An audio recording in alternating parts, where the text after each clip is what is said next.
Alors on parle souvent des parlementaires, de leur train de vie, de leurs indemnités, mais sans savoir ce qu'il en est réellement. Et on s'arrête bien trop souvent simplement aux histoires d'indemnités, sans s'intéresser à ce qui gravite autour. Alors je me suis penché sur la question pour vous fournir des éléments en termes de chiffres et aussi de réflexion. Donc pour commencer, et ça commence à se savoir, les parlementaires touchent environ 11 500 € par mois. Là-dedans est compris en gros une indemnité de base de 5 400 €, plus une indemnité IRFM de 6 100 €. L'IRFM, c'est une indemnité qui est censée couvrir leurs frais de mandat, mais étant donné qu'il n'y a aucun contrôle sur les dépenses, eh bien, c'est utilisé à des fins personnelles, donc pour partir en vacances, changer de voiture, etc. Bon. Maintenant, ce que peu de gens savent, c'est que à cette somme, vous pouvez rajouter 2 800 € de plus net par mois pour les 80% de parlementaires qui cumulent des mandats, ce qu'on appelle des cumulards. Donc, 80% d'entre eux touchent en réalité 14 300 € net tous les mois. Il ne faut pas s'arrêter simplement à ces histoires d'indemnité. Ce qu'il faut savoir en plus, c'est que ces mêmes parlementaires s'accordent un régime de retraite qui est scandaleux, qui fait qu'en seulement un mandat, un député touchera au minimum 1 200 € de retraite par mois, et pour un sénateur, c'est 1 900 €.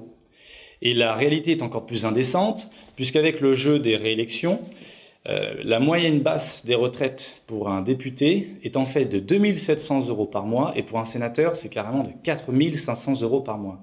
Et tout cet argent, eh bien, il provient directement de nos poches, puisque leur caisse de retraite en fait est financée à 88% par nos cotisations et sur simple décision de ces gens-là. Alors on atteint l'inadmissible quand on met en relation leur niveau de vie et les politiques qu'ils nous proposent. Par exemple, ces derniers temps, le débat sur la traque aux chômeurs revient souvent.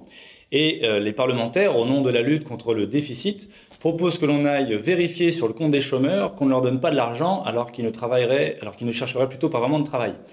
Alors que ces mêmes parlementaires sont payés pour un travail qu'ils ne font pas, et même pour un travail où ils ne sont pas, puisque 80% d'entre eux sont constamment absents au Parlement. C'est 80% d'absentéisme.